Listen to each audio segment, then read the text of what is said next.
really much aware of the internet. So you'll see some of the history, some of the growth of the internet, the boom years that we had up to 2001, and then the dot-com crash, 2001 through to 2004, history of that, and then the 2004 to 2011, where there was a resurgence in demand for IPv4 again, and the development work for IPv6 kind of picked up, carried on, trying to get more deployment awareness, more deployment experiences. And so we finished off really with the only concluding point about IPv6, and that's that it offers a huge address space.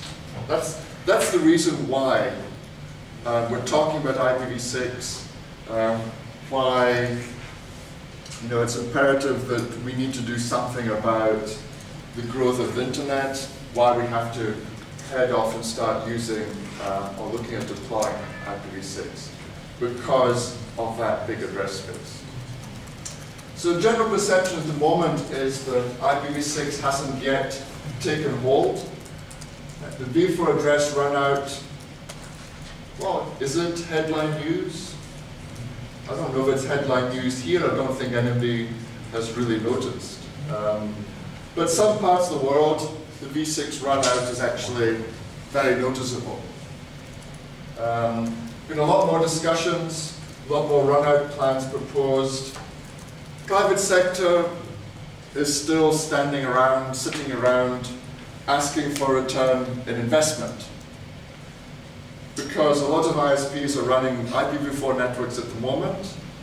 To add in IPv6, it's going to cost money for some of them, to upgrade equipment, put new infrastructure in. And so they always ask the question, well, I spend all this money for new equipment, when am I going to see some profit coming back from spending all this money? So the private sector is still sitting around kind of ignoring the obvious problem. The obvious problem is that v4 address space has run out, which means that the business cannot grow anymore. If they want the business to grow, they have to do something. And so this is really why we're talking about v6. But reality is actually quite different. I've already mentioned that APNIC no longer has any v4 address space. Well, we've got a /22, so you can get one /22, but that's it, forever. And a /22, if your network is growing, is not enough. So something else needs to be done to make sure that your business can still carry on growing, your network can carry on growing. Now, whether this is IPv6, or we just use address translation, or both of those, or something else, we don't really know. IPv6 is the obvious, simple solution to this, but people are very good at not using the obvious, simple solution for anything. So do we need a bigger address space? Well, the size of the internet, as in users, 630 million users, according to UN surveys, in 2002, 10 years ago. 5 years ago, it was 1.3 billion, about 20% of the world population. I was just looking up the numbers on the flight here, on my trip here, and it seems like the internet user population now, at the start of 2012, is about 2.4 billion. So it's doubling almost every 5 years. And so by the end of this year, it's probably going to be 2.6 billion users. 2.7 billion, something like that is the estimate. So that is what, 1/3 of the world population using the internet? How do we give these users an IP address? So how can we give them an address that they can use on the network? The world population is meant to be about 9 billion people in 2050. We're already past 7 billion. It's going to be 8 billion in about, what's it, 10, 12 years' time, apparently. I can't imagine what that looks like, but if they're all going, these people are all going to be network connected and the internet user population doubles every 5 years, we've got going to run out of address space very, very quickly.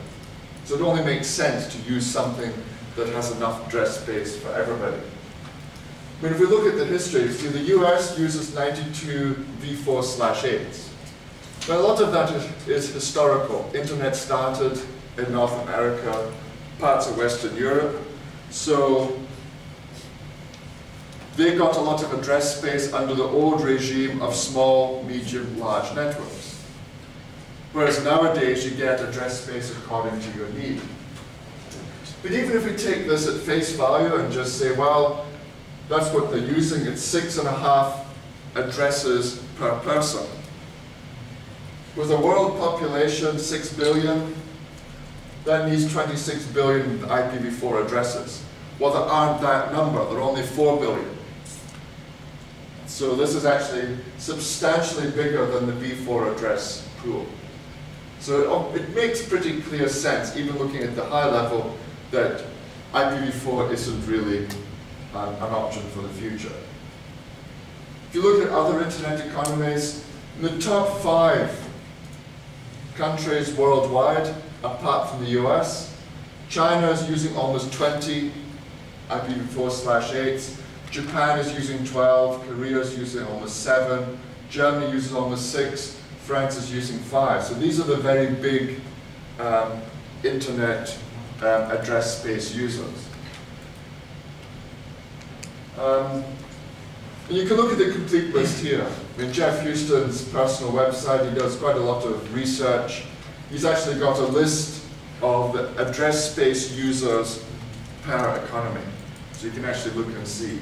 I don't know where Mongolia is, probably quite far down, compared with many other countries. But you can have a look and see there.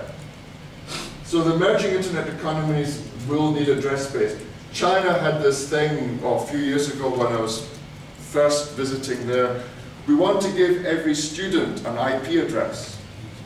Well, if they try to do that, they have 320 million students. So that's both school and university students. They each get an IP address, means they need a /4. Right? So they need a /4 of the V4 address space. That's huge. If India ever sorts itself out, they would be as big a consumer as China. And China's using 20/8s. India is the same size of country, same number of people. But in India it uses address translation. They have single, double, triple, even more NAT devices. Because the Indian ISPs have not got address space. They've just decided to use address translation rather than getting address space. Which is very sad, because when you go to India, the internet is very, very bad. It works very, very poor. In fact, most of South Asia is very poor, because they're all using address translation. Africa is even less developed, although the internet in some parts of Africa is better than it is in South Asia. But again, a lot of address translation is used using less than 1.5/8. So it's really not very good. So these are, again, are emerging internet economies who could use large amounts of address space if they wanted to. What else? Mobile. Well, I think even looking around the room, most of you have a mobile, a smartphone like this. So it has IP on it, whether it's over 2G, 3G, or using the wireless. And many of us have more than one of these. I mean, I was in Vietnam last week. Vietnam has, what was it? It's got 5 times the number of mobile users as it has population. There was some amazing number like that. Because so many people have more than one mobile device.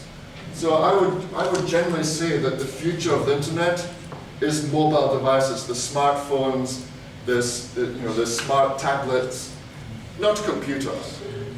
I mean, laptops are getting so old-fashioned now, and people are using smartphones or the tablets. That's where, if you look around, many people are using those. And I was reading this morning some of the airlines. You know, on the planes, they have a video system on the plane. Well, rather than having the big, expensive video system, they're starting to hand out tablets with all the videos actually loaded onto them, because they're much lighter, much cheaper. And all these tablets, of course, are internet connected and everything. So that's the way it's really all going. So we start looking at that, you know, PDAs, 2004, PDAs are gone. Mobile phones, 1.5 billion in 2003, but you know, the tablets are really where everything is going. And that's how people are using the internet now. So 3G networks, 802.11, 4G is starting to happen in places as well. So those are going to be the future major internet users. Transportation, the mobile networks, cars possibly. Internet access on planes, well, the connection by Boeing is gone, but there's a new internet access on planes now available. Trains as well, in many countries, in Japan, Korea, China, Europe, you get internet access on trains and so on as well. Consumer devices, home industrial appliances as well. And you're starting to find internet appearing in some home appliances like your refrigerator or your microwave, even your home control system. You can log in from the office to your home and switch on the lights, switch on the oven, switch on the air conditioning, switch on the heating, open windows, close windows, open curtains, close curtains. You can do all these sorts of things now. So trying to do all that using address translation, you can't. And an address translator does not allow end-to-end connection. You can't log in from your office to your home if it goes through a NAT. A NAT only lets you make a connection out. You cannot make a connection in without putting in a mapping. So if we want to try and make use of a lot of these services, then we need a bigger address space. Private address space, not enough for some large networks. So the cable operators, for example, Comcast, they had the presentation at Nanog 37. This was several years ago now, probably 2006, 2007, where they said, well, we've run out of private address space. We want some more. Well, they couldn't actually get more private address space. What they use private address space for is managing the cable modems. So they don't use it for customers. They use it so their network operations center can log into every home user cable modem to control it, configure it. So set things up so that the end user can get whatever television programs they wanted. And they had used up the whole of private address space just to manage the modems. So they didn't know what to do. They were trying to use IPv6, but they couldn't use IPv6 because the manufacturer of the cable modem didn't support IPv6. So they were asking for an increase in private address space. But the registry said, well, you know, we don't hand out private address space. We only hand out public address. They went to IETF. IETF said, no, there isn't enough address space for more private addresses. So people like Comcast had to split up the management network into several pieces, just so that they could manage their network. The mobile providers, a lot of the mobile providers are using private addresses. And if you're on your 3G network on your phone, you end up going through a very, very big address translation box to get access to the internet. But on the inside, so on the wireless part of the network for your phone, you get a private address. I mean, I can look up my phone here, and I can see I've got a private address. But some of these mobile network operators, they're also running out of private addresses because they've got more users than they actually have the address space to run. So that's a problem for them as well. Also some big enterprises. I mean, when I was at Cisco, Cisco's internal labs all use private address space.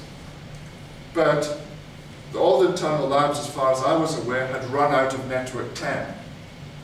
So they're having to duplicate addresses and so forth. So private address space is not big enough for some really large environments. So we can't increase private address space. Some people wanted 240/4. Remember 240/4 I talked about yesterday morning? It's the old experimental address space. It's not being used. So some people wanted this to be the new private address space, which would be fine, but then we have to backfit it to all operating systems to 1995. There's still computers today made back then, still on the internet. So Windows 95, for example, it's still out there, people are still using it. Still got IP connections on it. So if we made 240/4 private addresses, well, how do we fit it? Can you go to Microsoft and say, please fix Windows 95? Well, of course they say no. And even if they did, how would you go around all these computers just to do the upgrade to let them support 240/4? Even if you go to your router, you cannot configure network 240 and above on an interface. The router will announce the addresses by BGP, but you cannot configure it on an interface. Changing the code is very simple. It's only about 3-4 lines that have to be changed. But the logistics of upgrading huge amounts of software and hardware all the way around the internet, people have estimated that trying to fit this is even harder than trying to deploy IPv6. So, there have been quite a large number of proposals to help with v6 deployment.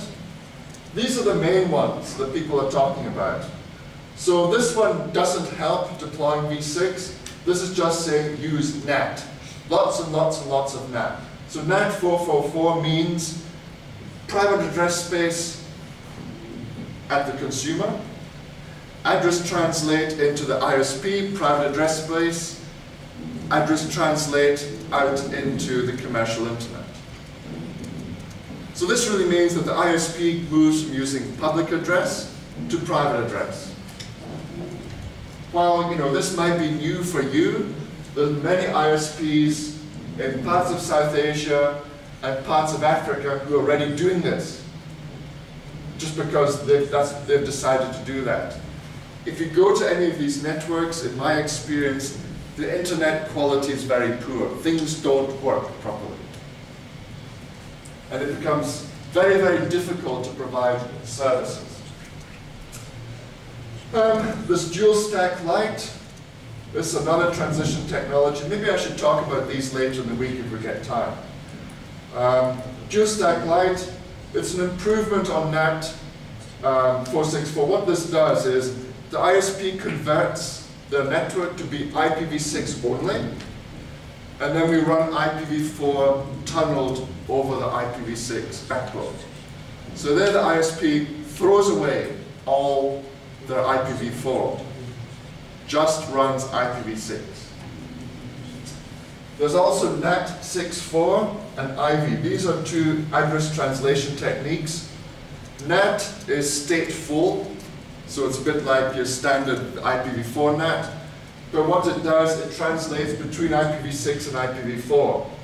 So the customer here runs a v6 only network, and the ISP gives them v4 access by translating between v6 and v4. IV is stateless, so rather than having a translator, protocol translator, all that IV does is map a v4 address to a v6 address. So it's a bit more clever that way. And the final one is 6RD. 6RD, RD stands for Rapid Deploy. And what this does, it gives v6 to the customer, but the ISP does not have to upgrade their backbone to run v6. So there may be parts of the backbone that cannot run v6, so it builds an IPv6 tunnel through the v4 network. This one is used quite a lot by broadband providers. Usually the broadband part of the network, the last mile, cannot support v6 natively. So we use 6RD to go over the last mile. So we put v6 packets through a tunnel to get to the ISP backbone. So these are the main transition techniques. So maybe I'll talk about this a bit later on. I've got some slides actually that I used in Vietnam, so we might just put those in. The various politics about v6 as well, you know, the various task force, promotion councils, economic incentives and so forth. I'm not going to talk about those. There's been a lot of activity. Every country has an IPv6 task force or an IPv6 forum. A lot of people talking about all the great things that IPv6 will do. Very few of them, unfortunately, in my experience, have done anything to help deploy IPv6. I mean, the first step, in my opinion, is getting v6 running on an ISP backbone. Any ISP who asks me for help, the first thing I do is, right, we're going to switch on IPv6. Because that's always the first step. Now, in the operational community, any network operator gets a v6 prefix from the regional registry. Right, if you haven't got v6, Cheryl handed out a little leaflet about how to get v6 from APNIC. So all of you should be getting IPv6 addresses from us. If you're an APNIC member, it's very easy. As it says on the card, it's one click.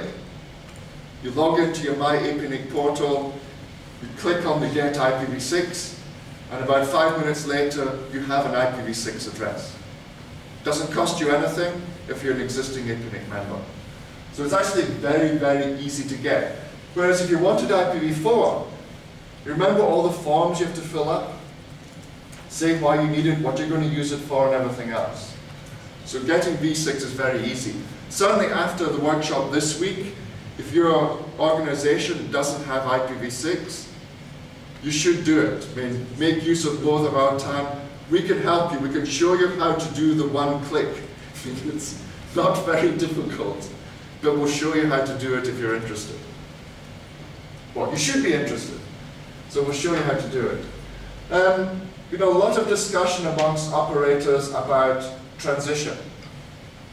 But the discussion was really 2007, 2008. That's when most ISPs were talking lots and lots about IPv6. So we did experiments at the network operations groups. What we did was, on the wireless network at the conference, we provided an SSID that did IPv6 only. See here, we've got this access point here. And it's just providing the SSID for the workshop, but the workshop SSID is it's an IPv4 network. There's no IPv6. But what we did in the conferences was we provided wireless with just IPv6. And we discovered all sorts of things. If you go back to that website there, we discovered all kinds of things. Windows XP doesn't work in IPv6 only environments.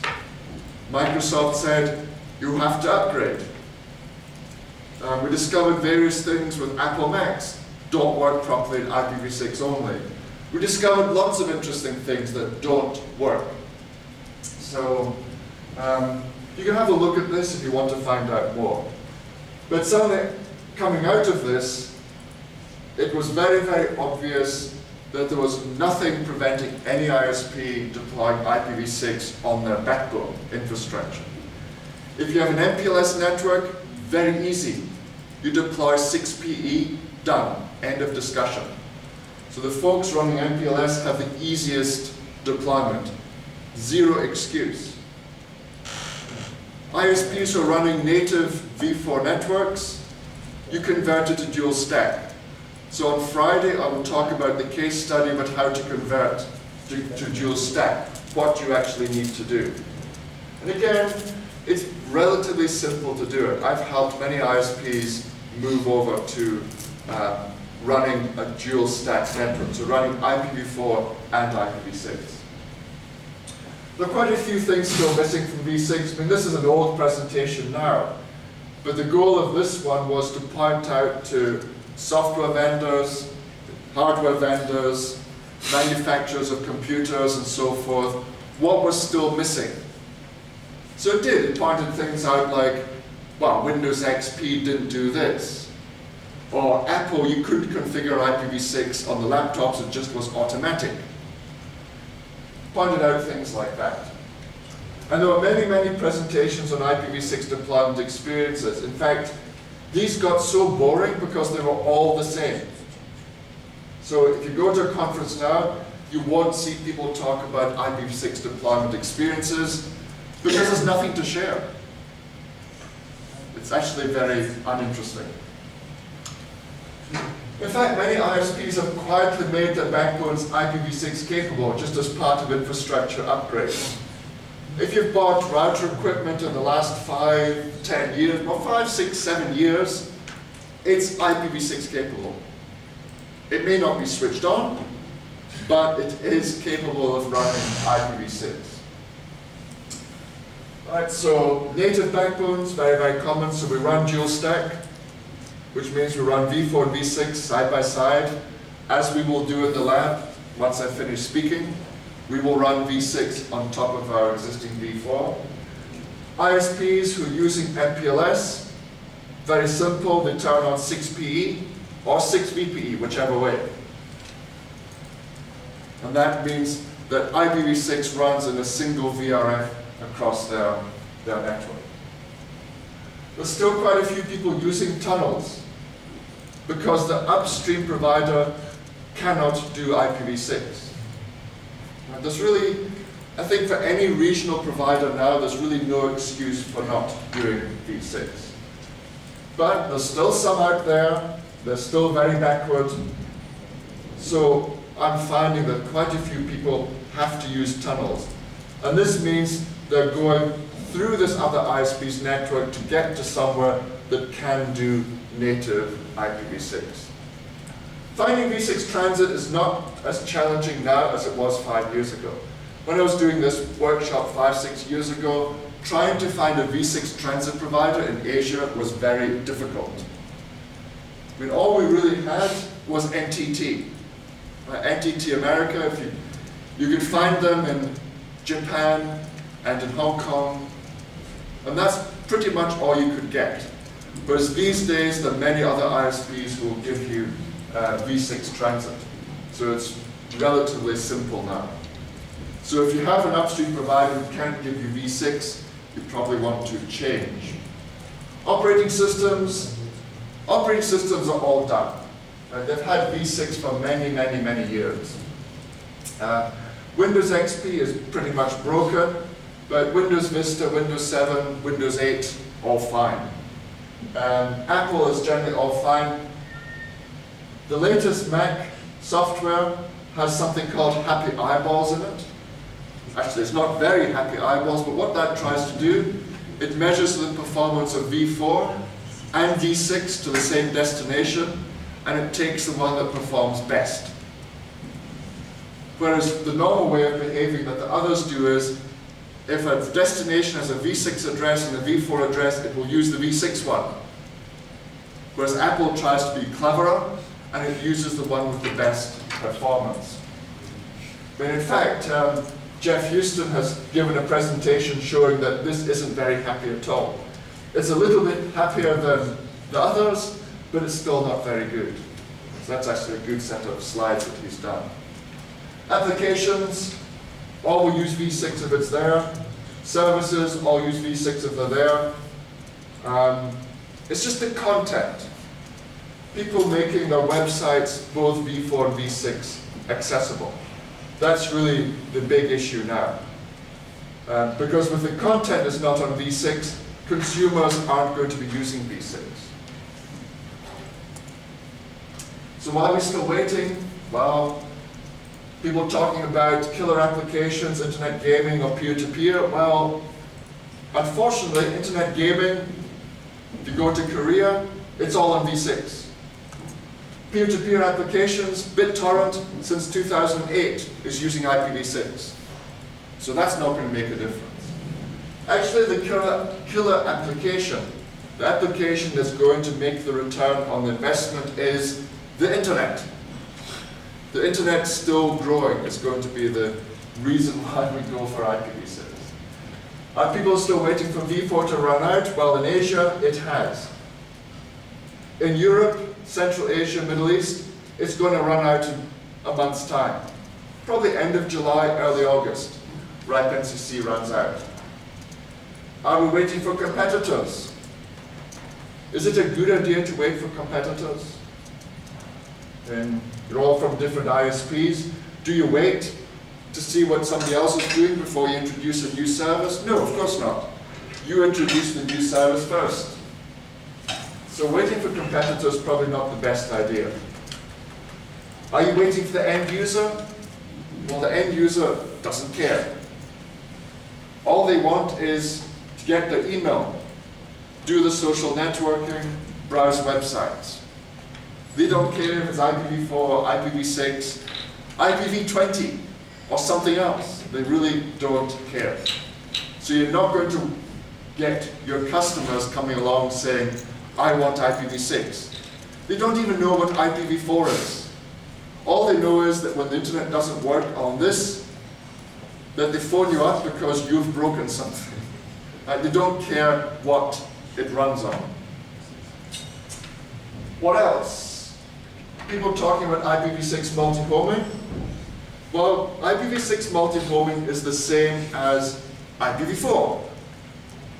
In fact, when we do the labs later on this week for doing multi-homing, we will use IPv6, just for a change. Multi-homing in v6 is exactly the same as an IPv4. I mean, the early parts, early stages of v6 development, people were saying IPv6 will fix multi-homing. But it hasn't. It's always been one of these promised things that has never happened. Other issues were this early v6 address allocation model. So in the early days of v6, the model was IANA give to registry, registry give to ISP, ISP give to customer. But then the question is, what is an ISP? So nowadays it's more IANA to registry, registry to network operator to customer. Where customer is the end user. So anybody who runs a network, you know, whether it's an internet service provider, a government network, a big business, maybe they've got several offices, their IT department runs a network, a university, college, school, a bank with several branches around the country. That's all a network operator. So all these folks should be getting v6 addresses. See, the classic case, again, from my Cisco days was, Cisco is a global company, many offices around the world. And Cisco has, well, last count was something like 8 or 9 different ISPs. So the early model said, oh well, but Cisco's not a network operator. So Cisco should get addresses from its ISPs. But then the question is, how does multi-homing work? If you get addresses from all the different ISPs, well, you can't make multi-homing work. The only way it could work was for Cisco to get an address block, like all the other network operators got. So that was the problem. So many big organizations who were not commercial ISPs were put off getting IPv6. Today it's different. Anybody who runs a network can get IPv6. What else? Not every IPv4 device can do IPv6. That was another issue.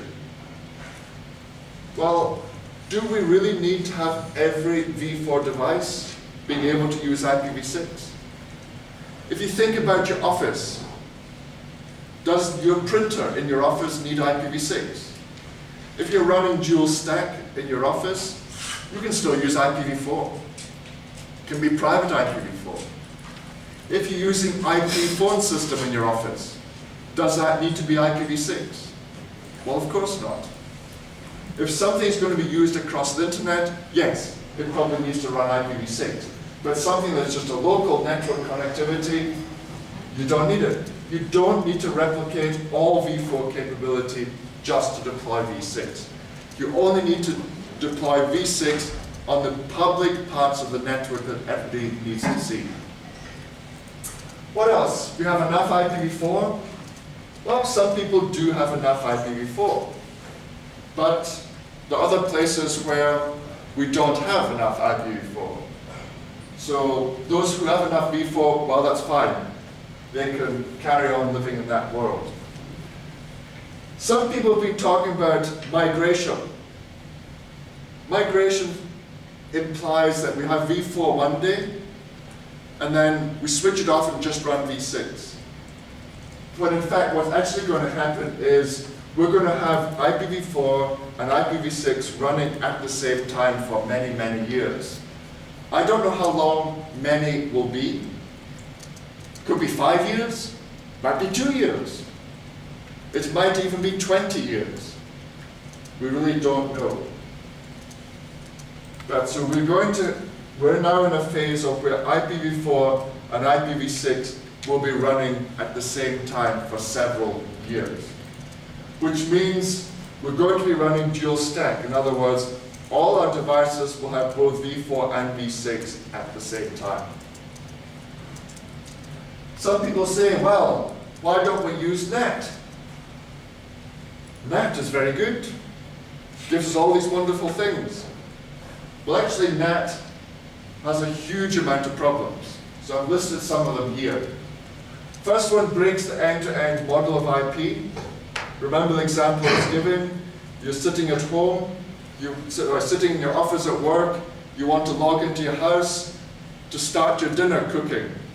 Maybe open the curtains, or shut the curtains, or switch on the heating, or switch on the air conditioning, if it's summer or winter. How do you do that if you're behind a NAT? You can't. So the end-to-end model is very important. The idea about the internet has always been that the device here can speak to the other device it wants to talk to. The devices at the edge of the network are clever. The devices in the middle of the network are dumb devices. They don't have any intelligence in them. It's the complete opposite from the telephone network where your phone doesn't have anything in it. In your standard telephone handset, you can just dial a number. It's the network that's intelligent. NAT breaks end-to-end network security. You cannot do IPsec end-to-end through address translation. So you don't have end-to-end network security. So if you're trying to run VPN services with security, you can't if you're using address translation. Several countries in the world have requirements for lawful intercept. So this allows the law enforcement agencies to find out what's going on in the network. So if the people are doing bad things, they can be tracked and caught. Well, you can do lawful intercept with a NAT, but you have to know who is using that address. And of course, the thing is with address translation, you've got a private address here. Many people are being translated to one public address. So if your lawful intercept says, oh wow, this one public address is doing all these bad things, you have to know who that public address is mapping to on the inside. It could be hundreds of people in the private address space. You have to know which one.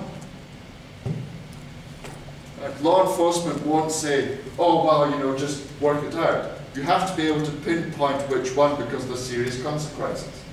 So lawful intercept is very, very tricky. Some countries are requiring ISPs to keep records of who was using the internet and when, and keep these records for 5 years. And it's not just a service provider, it is anybody who's providing network access. So even, for example, this hotel provides internet access. So they would have to keep records for 5 years about who is using the network.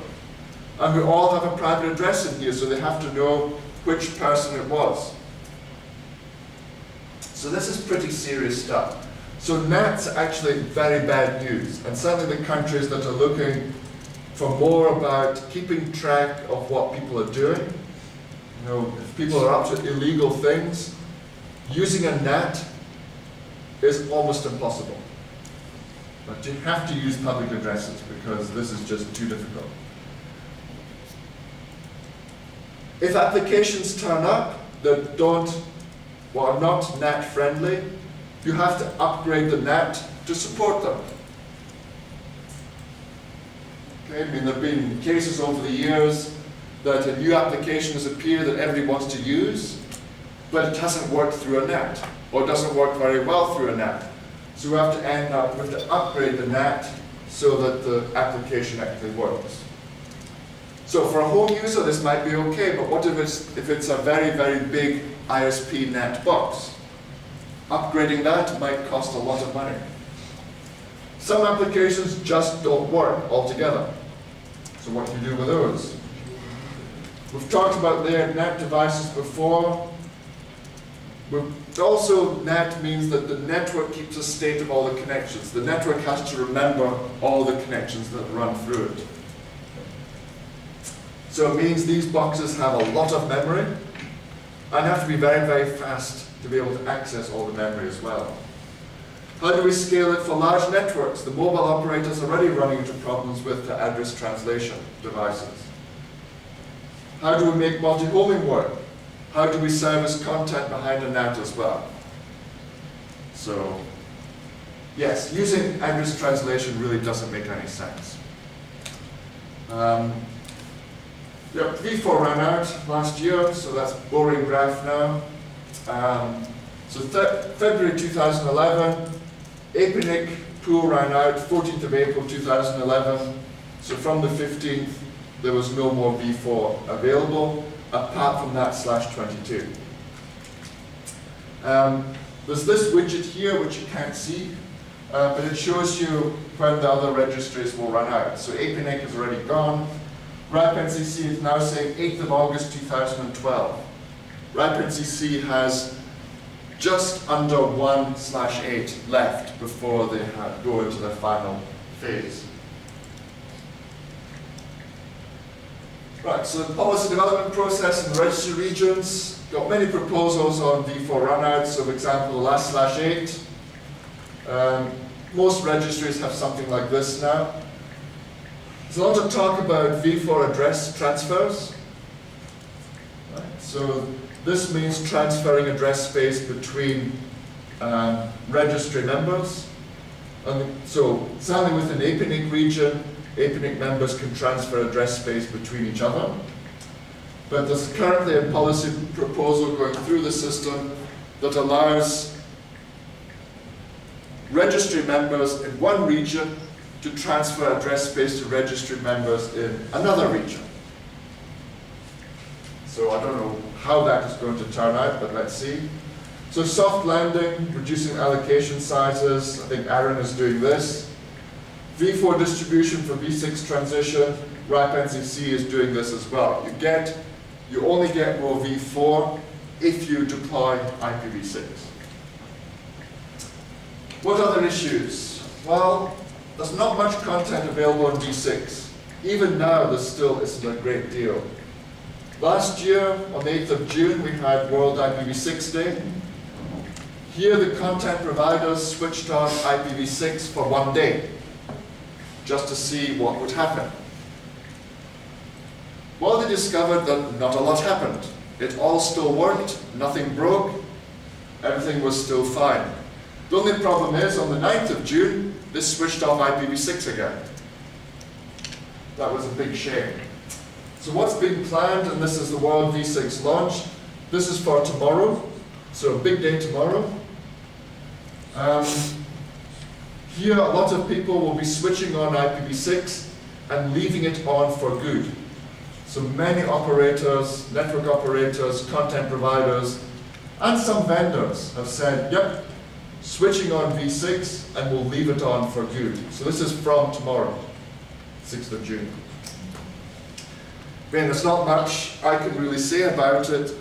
You know, you see a lot of the service providers on the list. If you go to the website, you'll see all the people who have pledged to leave IPv6 on. APNIC has been IPv6 for all its services for many, many years.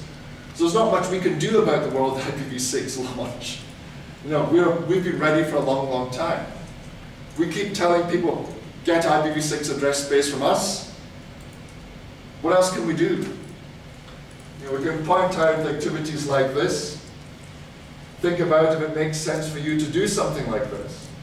I mean, I would say, yes, it does make sense for you to do something like this. Because there, you know, you're turning on v6 on your website and your content and leaving it on. I mean, switching v6 on a website is very easy. It's just a one-line entry in your Apache configuration. Obviously, your website does need to have a v6 address and to be v6 connected to the world. Anyway, so that's tomorrow. So when we come to the workshop tomorrow, we'll have a look and see what's going on.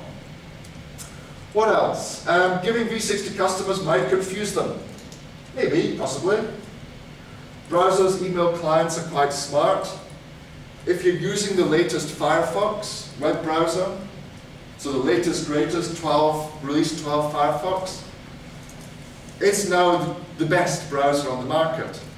Not because of anything else, but because the way it handles IPv6 and IPv4. When you request to go to a website, it looks up a v4 and v6 address, and it tests the performance, the TCP performance, both in v6 and v4. And it will use the protocol that gives the best TCP performance. So they're no longer the days with the older browsers or Internet Explorer and so forth where it would try IPv6 first, time out after 30 seconds, then give you v4. Now Firefox, when you're not even looking, it'll test v4, v6 at the same time and give you the page that performs the quickest. So it's only for Firefox, running on Windows, Linux, Mac, everything. So that's the quickest browser, best browser as far as the future internet goes. The others don't do this yet. So that's a step that the application writers are making. This is what the end user needs. The end user does not need to get a v6 connection that doesn't work, waiting for browser to time out to go to v4, because they think the internet is broken and they will phone you. Because remember, if the internet doesn't work, it's your fault. It's not that something's broken somewhere else. It's always your fault as the ISP. So remember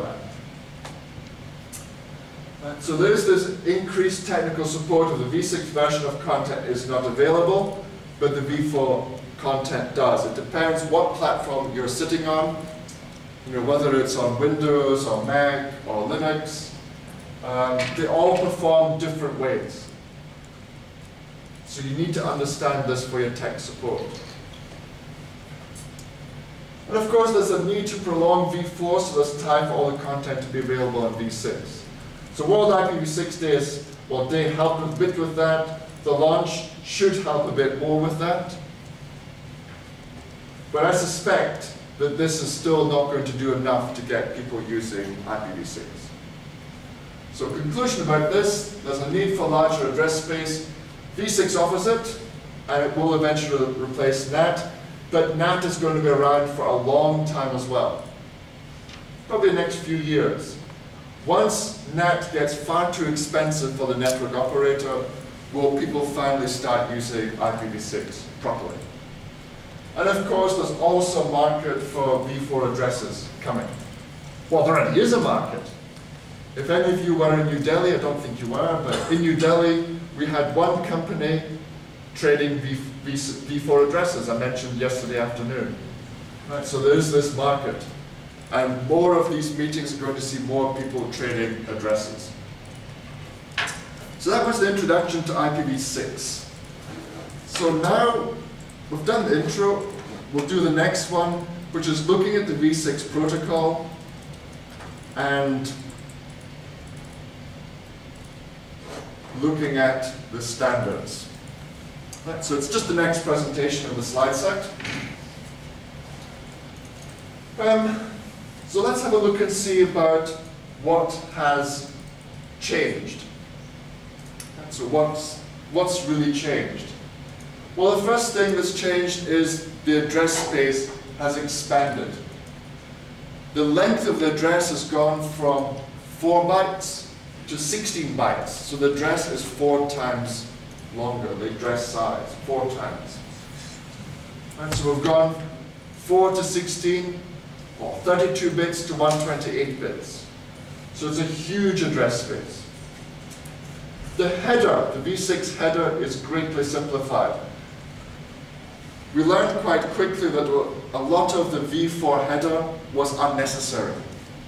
So the v6 header is simplified. Even though it's longer because of the bigger address, it's greatly simplified. I'll show you on the next slide. There's no checksumming done at the IP network layer because it's done higher up as well. v4 had hop-by-hop segmentation.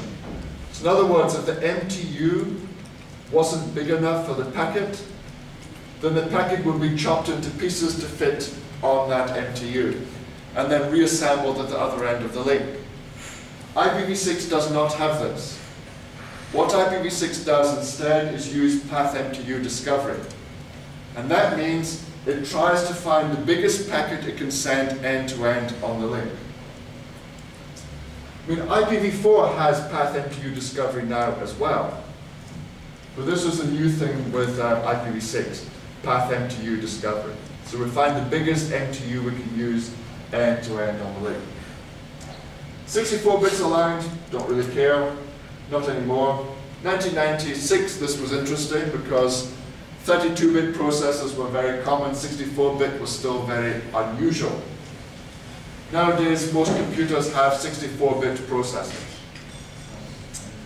Authentication and privacy capabilities, IPsec is mandated in IPv6, even though nobody's really using it. In fact, I think the mandate is going to be dropped. Another thing that's changed is there's no more broadcast in IPv6, in IPv6 either. So let's look at the headers. Okay, the colors are completely different, but anyway, let's see what we can do. So the version is still here. So version 4 here, version 6 there. So everything in orange stays the same. Right? So version stays the same, source address, destination address. Not much has been carried over. What's in light blue has been renamed. So it's still similar, but it's been renamed. So type of service in v4 has become traffic class in v6. Total length of the header in v4 has become the payload length in v6. So the v6 headers are fixed sizes, whereas the v4 header was a variable size. So we needed the total length here so we could find out where the payload was. Whereas now with v6, it's the fixed header, payload length indicates the total length of everything. So it's slightly different, meaning in v6. Time to live. So this is the number of hops before the, suppose the packet expires, if there's such a thing as that. Time to live for the packet goes in here. It's now been called the hop limit in IPv6. So it's essentially the same thing. And the protocol, well, this is a pointer to really what extension headers have been used. So it's a protocol of the extension header. So it's been called in v6 next header. So it's a pointer to what and where the next header is. Well, it pointed to what the next header is. Yes, what it is. Right, so those are the changes. What's new in IPv6 is this flow label. There's all this big idea about including flow information into IPv6. Even now, what is it, 16, 17 years after IPv6 first appeared, the flow label is still not used. Everything in red has gone. Right, so the IP header length has gone. Identification gone. Flags gone. Fragment offset gone. Header checksums gone. No options, no padding. All these things have now gone. So you can see that the v6 header is quite a bit simpler than the v4 one. So I've just put a commentary with them here. The version number, 4-bit value set to 6 as opposed to 4. Traffic class is 8-bit. The v4 TOS field was, what was it, 4 bits? So traffic class, you've got 256 possible different classes.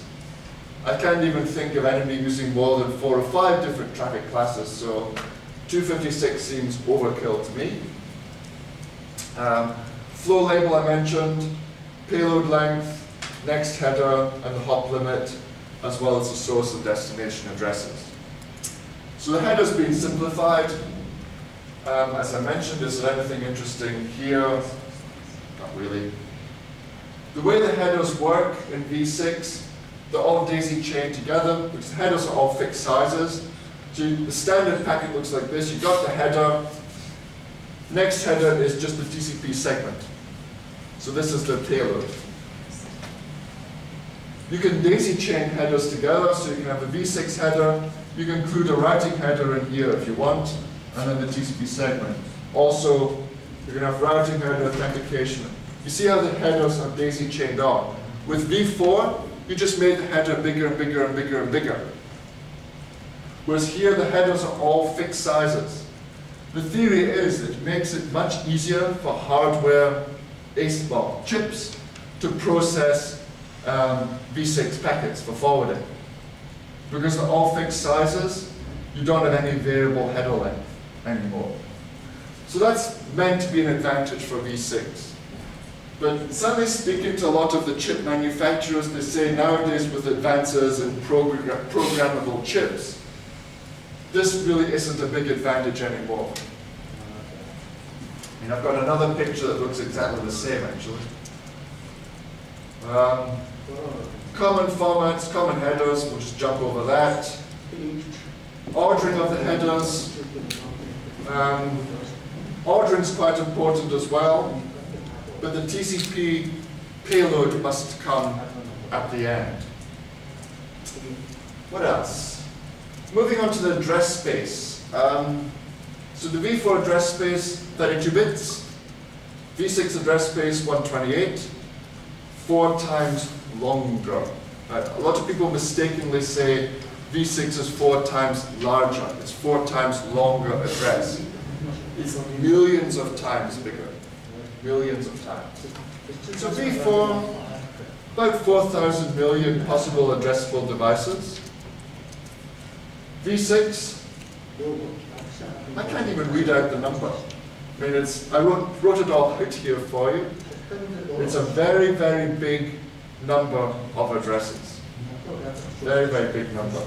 In fact, if you work it out in world population, it's about 5 times 10 to the 28 addresses per person on the planet. So it's quite a large number of addresses.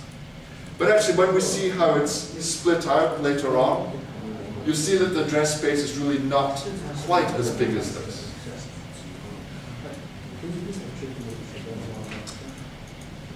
Okay, 3.4 times 10 to the 38 possible addressable devices. So that's the size of the address space. So how was it chosen? Well, some people wanted the fixed length 64-bit addresses. 64-bit address space is easily enough for the size of the internet that anybody could possibly foresee. I mean, this was easily good for 10 to the 12 sites and 10 to the 15 nodes at 0.0001 allocation efficiency. So that's only percentage, a fraction. It's like 0.01% allocation efficiency. So it's a huge address space to use 64 bits. But some people wanted variable length addressing because they said, well, you know, we're stuck with the 32 bits and it wasn't big enough. If we had variable length addressing, we wouldn't have had to migrate to IPv6. We could have just done variable length v4. So let's go for 160 bits. And also the nice thing, it was compatible with the OSI. And I think this was some of the reason why the folks in the IETF decided not to go with variable length addressing, because the OSI folks were doing variable length addressing. It somehow just seemed like the wrong thing to do. It was big enough for auto-configuration using the IEEE 802 addresses, so that was one thing. Remember the P Internet Protocol I mentioned last night, Paul Francis? And that was taking the MAC address and including it in the IPv6 address. So the theory here was, yes, we can start with 64 bits, but then we can grow the size of the address space. Of course, what happened was that everybody compromised. We agreed on a compromise. The compromise was fixed length 128-bit addresses. So the 64-bit people weren't happy, and the 160-bit people weren't very happy either. But this is why v6 is 128 bits. In fact, 64 would have easily been enough. Easily enough for the size of the internet that we could foresee. But that's why we have 128-bit addresses. How are they represented? Well, they're represented as hexadecimal.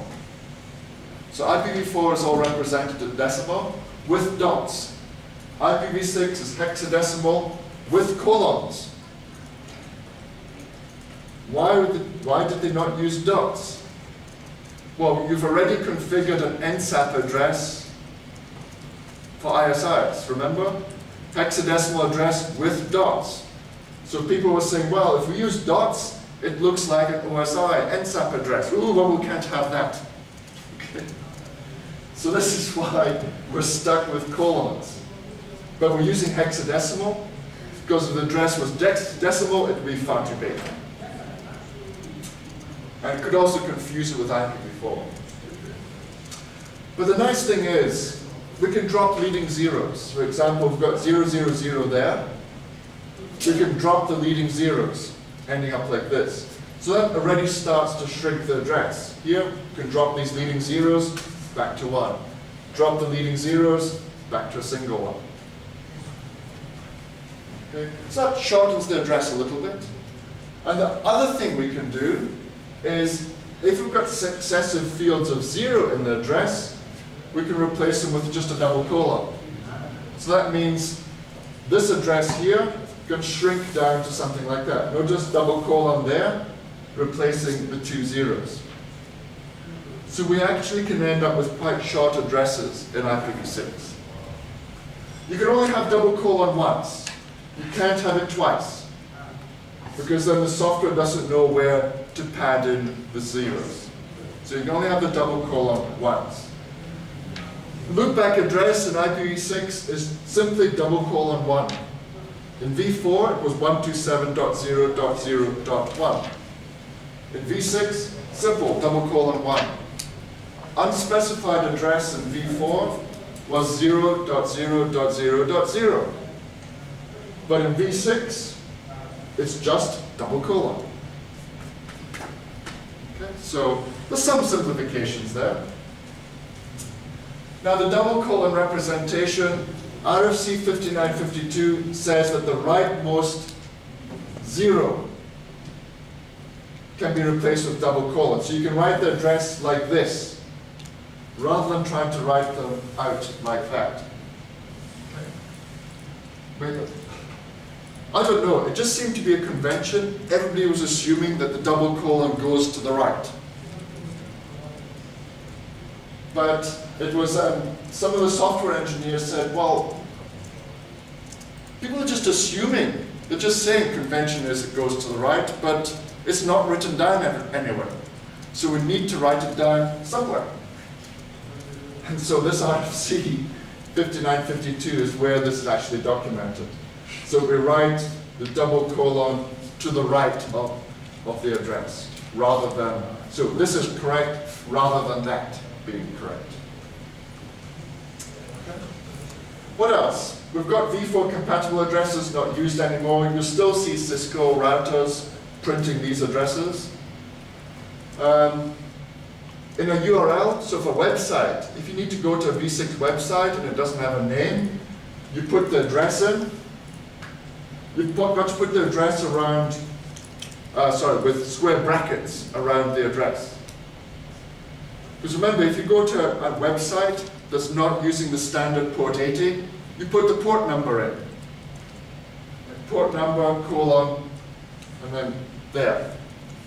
But how do you tell, if there's no square bracket, how do you tell if that's an address and that's a port, or if this is part of the address? You can't. So that's why we use the square brackets to indicate which is which. Okay. So these are some more issues about the v6 address representation. So when we do them in the lab, I mean in the routers, we'll be using quite simple v6 addresses, so you'll see how it will all work. And the third thing about the representation, prefix representation just like v4. Remember I was saying yesterday we've got the address, the subnet, and then the mask here. Right? So this 16 represents which part of it is the network, and then the remainder is, of course, the host. v6, same thing, you've got the address / mask to indicate the number of network bits. Now, the v6 addressing, covered by multiple RFCs. Got an extra S there.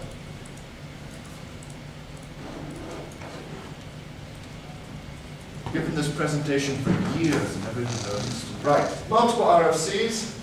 So architecture RFC 4291. So the address types we get in v6, we've got unicast, as we had with v4. So one-to-one, so unicast addressing, we know. We've also got multicast, as we had in v4.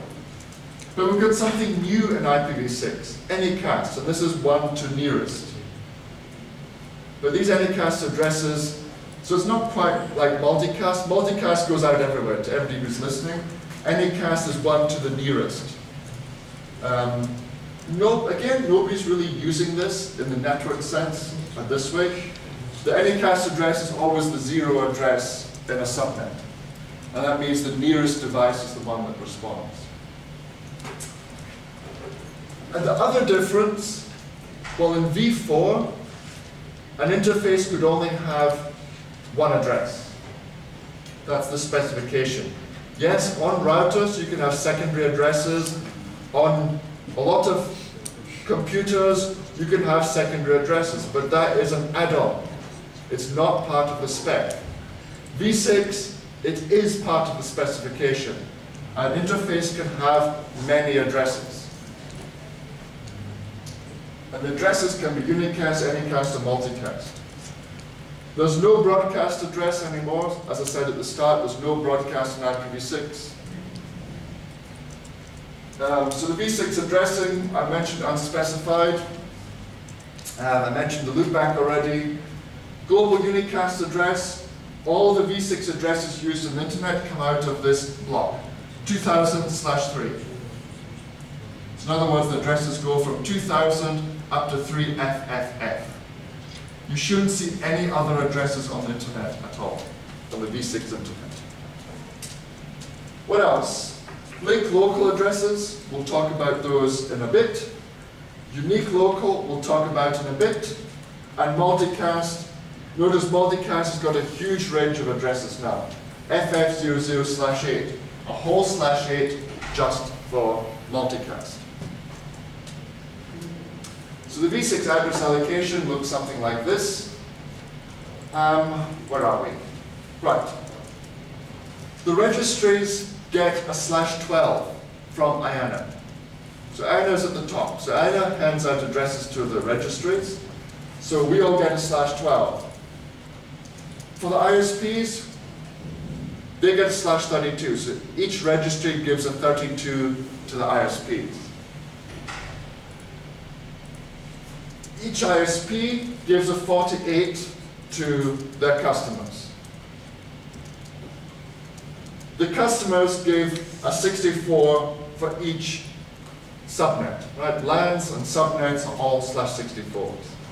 So that is the design. That's RFC 4291, the design, the delegation of the v6 addressing. What happens in reality is slightly different. Obviously, ISPs can get more than a 32. Also, ISPs are giving their customers less than a 48. We will talk about that a bit later on. But this is the design guide. This is the design specification of how address space is distributed. You see it is different from IPv4. IPv4 in the old days, the registries got a /8, and ISPs got minimum allocation, whatever that was, and it could be different for every registry. But globally, ISPs get a 32 in v6. Every single regional registry is giving a 32. So it's quite standard. Each ISP is giving a 48 to their customers. That's reasonably standard as well. So let's have a look at the detail. So 64 bits are reserved for the interface ID. That gives you the possibility of 18, well, very big number of hosts per LAN. Now normally in a LAN, what do you have? How many hosts? 100? 200? Not much more than that. So having 64 bits of address space just for one LAN doesn't really make a great deal of sense. I mean, that's what? A million, billion, trillion, quadrillion, quintillion, 18 quintillion hosts on one LAN. That's a very, very big number of hosts. But the reason it's so big is the 64 bits are designed to accommodate your MAC address. So your computer's got an Ethernet address, a MAC address. And that MAC address is included in the 64 bits here. I'll show you how that works later. 16 bits are reserved for the end site. So that means you've got 2 to the power of 16 networks at each end site. So that's 65,000 subnets for each end site. So 65,000 subnets, well, that's about the same as giving a /12 in IPv4 if you numbered 16 hosts per subnet. So this is what an ISP is giving to a customer, a 48, 65,000 subnets for a typical LAN. That's equivalent to /12 in IPv4. Do any of you here, even as an ISP, have a /12 in IPv4? Probably not. And so it's a very, very large amount of addresses. 16 bits reserved for each service provider, which means that each service provider can have 65,000 possible customers. Well, you know, this is in the realms of possibility. Most medium, large ISPs have more customers than that. Right? So that's why you tend to find ISPs are getting more than a /32. 32 to start with, and then when you get 65,000 customers, they get more addresses. Okay? So it's equivalent to each service provider receiving a /8 in IPv4, assuming a 24 address block per customer. So again, it's a huge amount of addresses. 29 bits are reserved for all service providers, which means we get 500 million ISPs out of the global unicast address space. Well, 500 million, given the world population is 6 billion, that's about 1 ISP for every 12 people. So again, when you look at the number at that size, it's a very, very big number. So as you can see, even with the address space we have now, IPv6 is huge. And we're giving out huge amount of addresses to ISPs who are giving out huge amount of addresses to their customers as well. How we get addresses, I think we've made the point. Everybody here should be going to APNIC. You've got the one-click leaflet on how to do it. We both will help you do the one-click if you find it too difficult. So get your v6 address space. Anybody who's running a network should go to the registry to get v6 addresses. That's pretty much what it comes down to. 64 tunnels, don't use this, pretty useless. 6-baud has gone. What else should I talk about before the break? Yeah, last one. IPv6 had all these aggregation hopes. The idea was ISP got a 32, customers got 48, ISP would only announce they aggregate to the internet, and then people said, how does multi-homing work? And that's when the developers were all, shh, be quiet, you know, we'll sort this out later, don't worry about it. And it's never been sorted out. So multi-homing for v6 is the same as multi-homing for v4. We have to subdivide the address space. So this ISP, even though they announced the aggregate, they're going to have to subdivide it to do traffic engineering. Okay. So that's the only point I was going to make, that multi-homing in v6 is going to be the same, or is the same as it is in v4. Okay, so I'll break there. We'll have our coffee break now. Because afterwards I want to talk about interface IDs, how the v6 addresses are built up and so forth. So it's 20 to 11, so 10 past. We come back and we'll carry on with the presentation. So I think tea and coffee is out there. Or we might be competing with a Dell conference which is happening along the corridor. So anyway, let's have a break.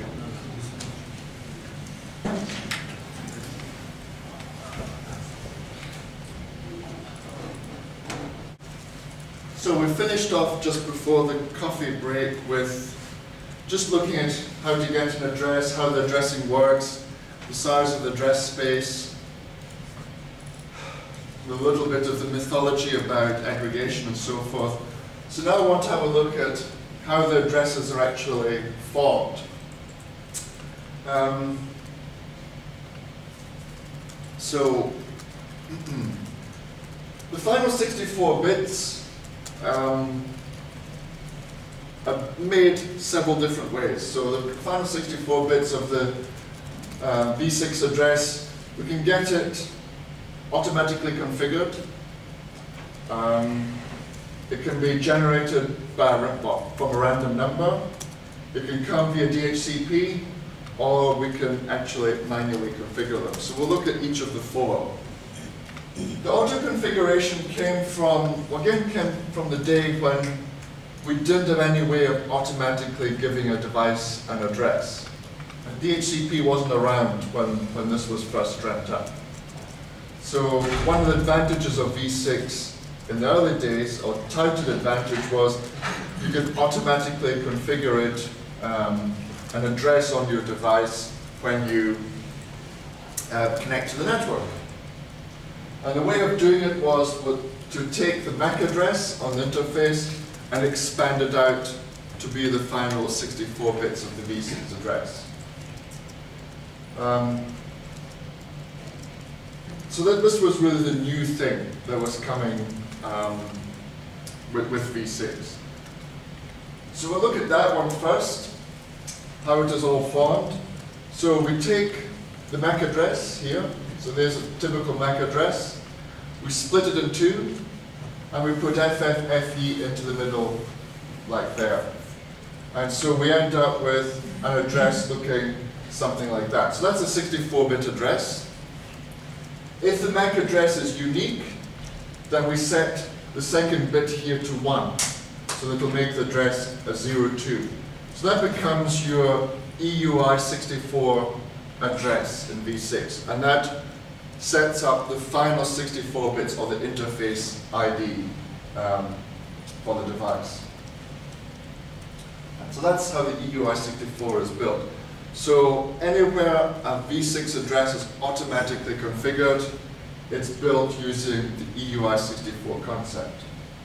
So we're taking MAC address, put FFFE into the middle, and then setting this bit here to 1, which makes that value 2.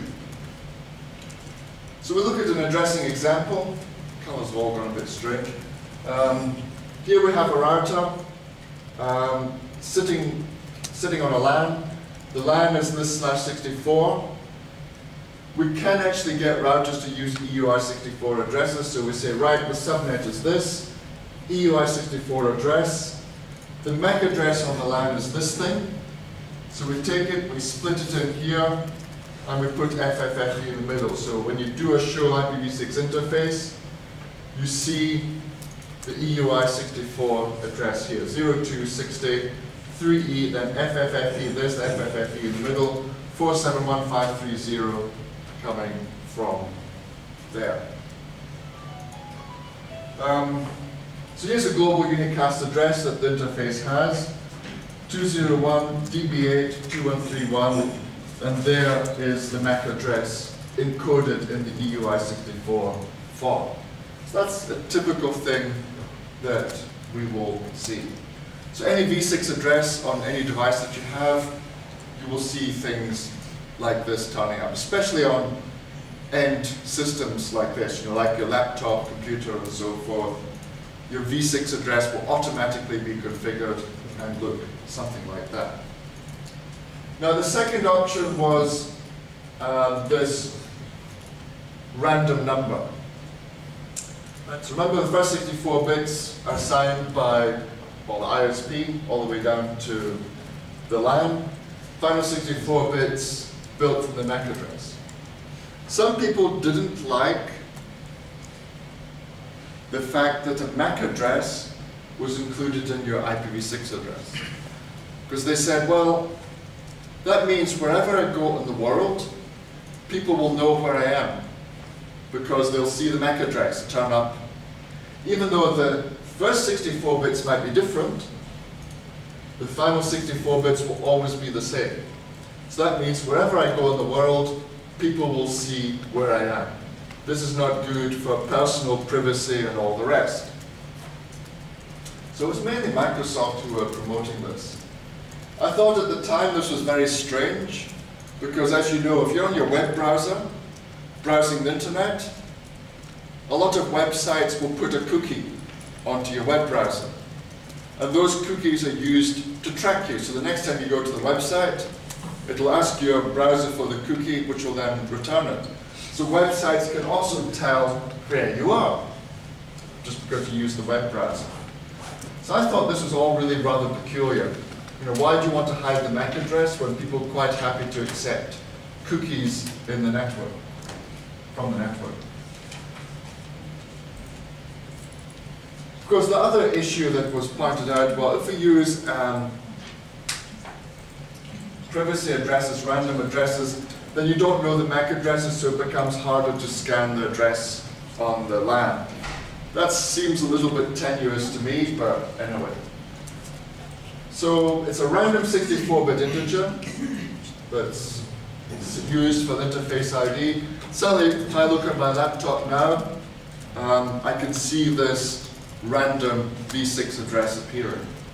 So even though my laptop will have a normal EUI64 address, it also has this privacy address, which is what it uses for any connections. So it's implemented Microsoft Windows, and it's on Mac OS 10.7 onwards as well. Other operating systems, you can get at it via a system call, but most other people just say, well, privacy address, what's the point as long as people are happily accepting browser cookies? So this doesn't make a great deal of sense. Anyway, so that's the privacy, address privacy. Now, the other two methods are for giving addresses for hosts are stateless and stateful. So, the stateless one, this is the stateless address configuration where the EUI is used. Now, so what happens here is the booting node, so that your device, when it connects to the network, it will send out a request saying, are there any routers there? Are there any V6 routers? And a V6 router will respond saying, yep, I'm the V6 router, this is the subnet, and this is the default gateway. So it responds with a router advertisement. And that information lets the host configure its V6 address. So that is the stateless auto-configuration. RFC 4862 describes how that works. Stateful is what we're used to. I mean, this is what we have in IPv4. We use DHCP v6, which is, again, most enterprises are using DHCP these days. So the stateful configuration, DHCP version 6 works the same way as DHCP version 4. You have a pool of addresses. As devices connect to the network, they get a v6 address from the DHCP server. And the other way, of course, is just the manual configuration. I mean, that's very simple. Same way as we do it for v4, you manually configure the address on the device. For renumbering, stateless renumbering, well, that can be done via the auto configuration piece. So there, the router, if the subnet renumbers, the router sends a new message saying, this is the new subnet, this is the new default gateway. And it attaches a lifetime to the old addresses. And so the device stops using the old address, starts using the new one, and so it seamlessly renumbers. Of course, DHCP v6 can renumber the host as well. We expire the old address, we use the new one, as we do with DHCP and IPv4. Renumbering routers, well, there was a router renumbering protocol developed, but nobody uses it. It's not implemented at all.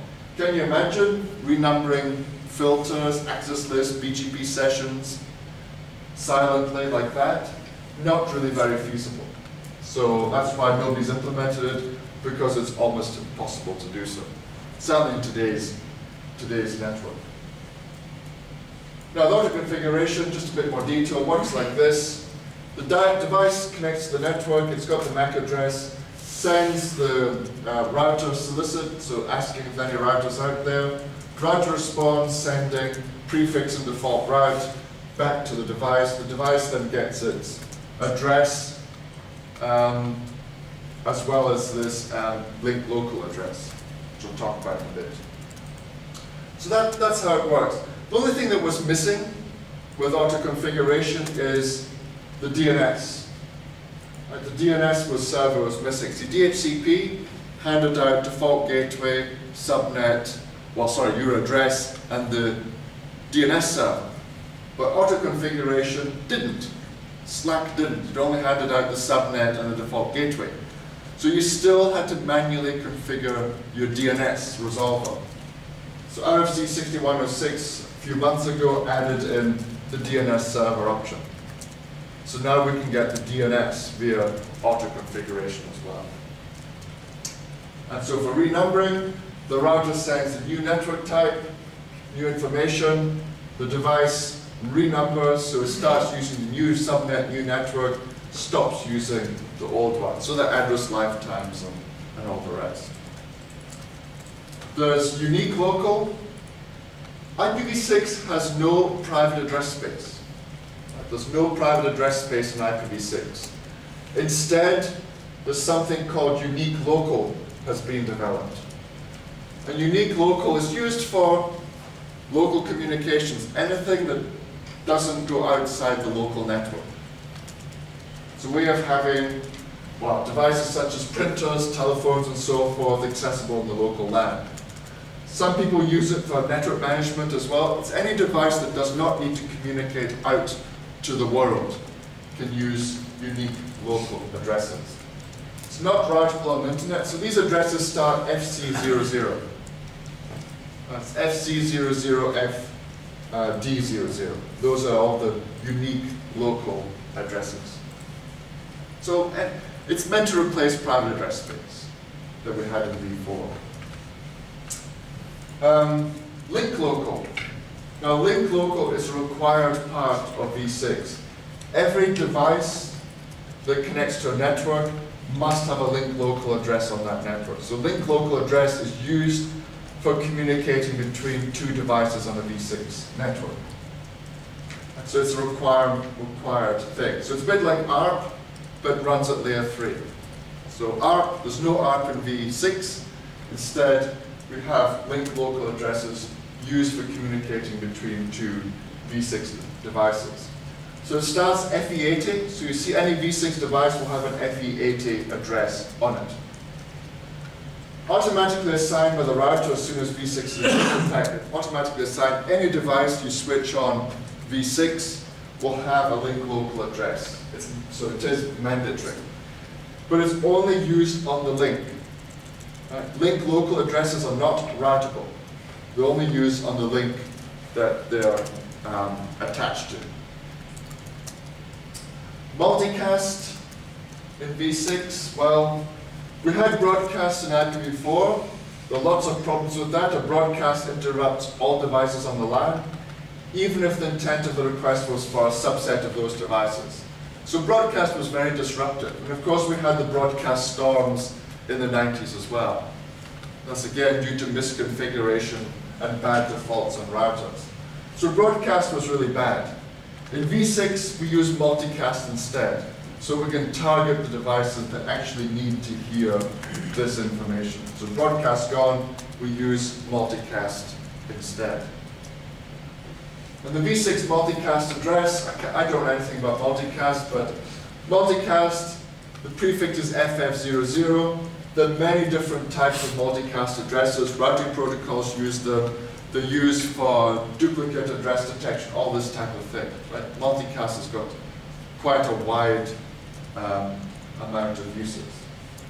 So the format looks something like this. You've got lifetime and scope in here, again, depending on the different requirements.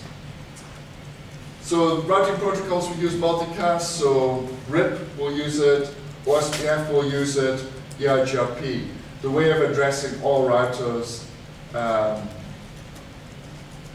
and all designated routers in OSPF, all done through multicast. Same as in v4, actually. OSPF v2 uses multicast.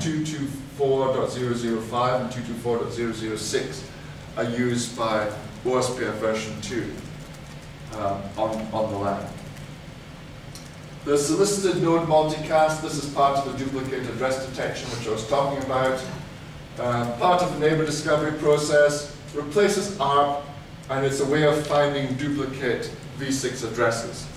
Even though they are rare, they are quite likely to happen, or they're still possible. You're still going to test for them. And I was doing a workshop like this. I was actually doing it in Nepal, and the routers I was using were the local university, but they bought a lot of clones, Ethernet cards, which all had the same MAC address. So trying to do the workshop was really difficult. That's when we found that the actual duplicate address detection didn't work, because the routers auto-configured the same address on the LAN, and so they couldn't talk to each other. So the duplicate address detection is actually quite important. So MAC addresses don't have to be, well, they have to be unique, but quite often you find in these days of people making copies of equipment that they end up having the same MAC addresses. So solicited node multicast looks like this. So FF02 identifies that. Now what you do is you put the final 24 bits of the MAC address in here. It goes out on the network. If you see somebody else saying, whoa, this is me, then you know that this address is already in use, and you know to pick something else. So solicited node multicast. So again, if you look on the router, here we do show IPv6 interface Ethernet 0. We've got the link local address here. FFFE converts to EUR64. And it's the final 24 bits of the MAC address which are taken and used for the solicited node multicast. So if there's another device using the same final 24 bits, then chances are we have a duplicate address. So that's where solicited node multicast comes in. V6 Anycast, it's a way of identifying a set of interfaces belonging to different nodes. So a packet sent to an Anycast address is delivered to an interface identified as the nearest, according to the routing protocols. I don't think anybody's really implemented V6 Anycast in this form that I'm aware of, anyway. And I haven't been kept totally up to date with RFCs, but 4291 describes the V6 Anycast. And suddenly, just before I left Cisco a year ago, somebody was asking me if anybody was using Anycast like this. What people are doing instead of on the internet, I was just using regular V6 addresses, so not the Anycast address, which is the 0 one. They're using regular V6 addresses and letting the routing protocol decide which is closest. So, you know, we already see Anycast with IPv4. For example, the root name servers, they use an Anycast address. Well, they use an address which is replicated in many instances around the world. A lot of people say, oh, you can't have the same IP address in many places on the internet. Well, you can, because the routing protocols will take you to the closest one. As far as the internet's concerned, it just looks like you've got multiple paths to the same destination. It doesn't actually know physically where you are. So V6 Anycast is actually working the same way. A regular V6 address, which is available in many different places. MTU, well, the V6 link MTU is 1280 bytes. V4 was 68, so it's been made substantially bigger. But a lot of people today are now saying 1280 is too small. We see a lot of links, like POS links using 440. Some people are putting MTU of links even up to 10,000 bytes. You know, the high-speed links work better with much bigger MTUs. So 1280 is still quite small, but V4 MTU is 68, which is very small. Implementations are expected to perform path MTU discovery. So I've talked about that.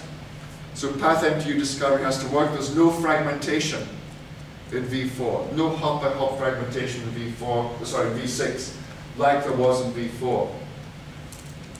You can miss out path MTU discovery as long as the packets you send are smaller than 1280 bytes. There's an expectation that the network will support 1280. If it doesn't, you have a big problem. So we've got neighbor discovery. Won't really talk about that. Okay, color's gone strange. So V6 and DNS, what happens in there? Well, for V4 we had the A record, so we have the name mapping through to an address. For V6, not really imaginative, it just goes to a name. It's a quad A record. Right, so the V6 address is 4 times longer than the V4, so it becomes a quad A. So just put it in like this in the DNS. So adding entries into the DNS is very simple. Once your device is V6 enabled, you simply add in a quad A record for it and putting in the V6 address. The reverse DNS is a bit more exciting. So reverse DNS, of course, inadra.arpa.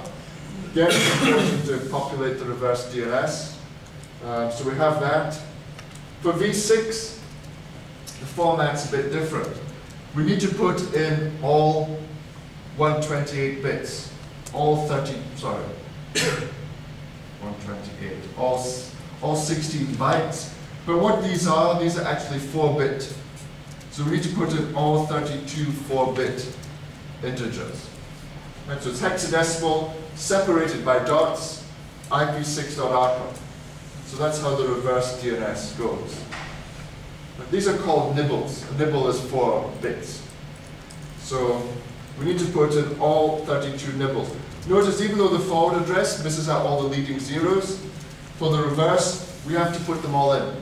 There must be 32 numbers here. That's very important. So doing the reverse DNS in V6 can be a little bit more challenging than it was in V4. So that's what that looks like. Looking at the technology, well, looking at addressing, V4 32-bit and has NAT, V6 128-bit. Auto configuration, all we had in V4 was DHCP. In V6, we had the serverless auto configuration, so Slack. We have reconfiguration, and of course we've got DHCP as well. Security, IPsec, no difference. Mobility, we've got mobile IP for both of them. V6 gives you direct routing, but it relies on IPsec working.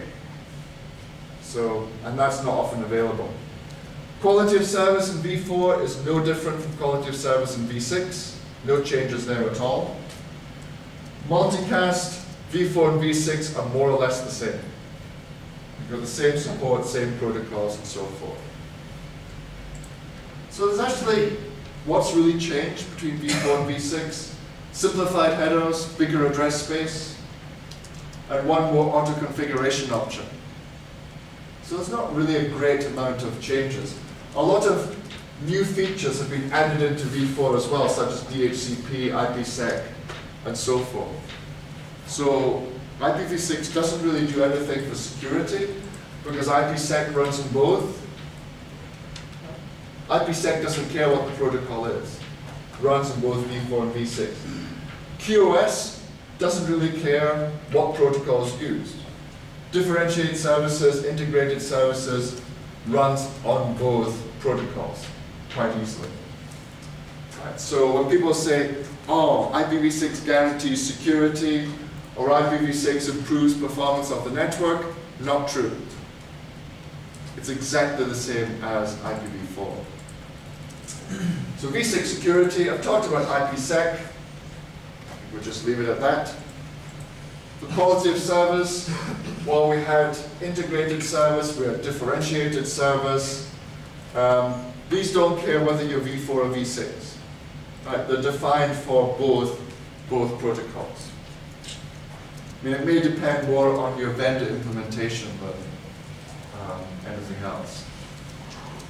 V6 support for integrated services, well, we have the 20-bit flow label, not really used. It was standardized in RFC 3697, but what's happened is people said, oh, flow label's not been used. What should we do about it? RFC 6436. And there have been some suggestions being made how to use the flow label for improving routing and so forth. But they've only been discussions. Nobody's actually really done anything. We've got the 8-bit traffic class, upgraded from the 4-bit one that we had before. I don't think this really adds anything over what we have in V4. We just get more levels, more classes of, or classifications of different traffic. So nothing much new here. As for the standards, well, everything is well tested, stable, been running for 10, 15 years in many places. So it's not like this is something brand new that we're not sure how it's working. Mobile IPv6 being worked on. The IPv6 task force does keep a lot of the specification thing up to date.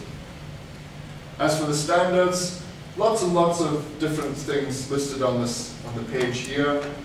So we've got the specification, we've got different routing protocols, DHCP v6, autoconfig, mobility, ISIS, the v6 addressing, BGP OSPF, radius, flows, mobile v6, unique local, Teredo, VRRP.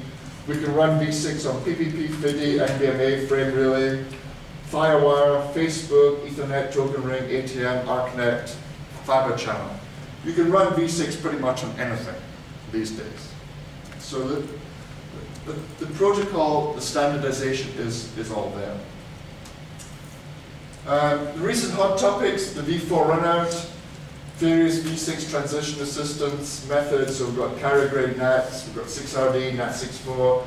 We've mentioned IV, DS Lite, 6 to 4, A plus P is another one. Mobile v6 people are talking about, multi-homing people have been talking about. v6 security. Now this is not IPsec, this is actual security of v6 networks.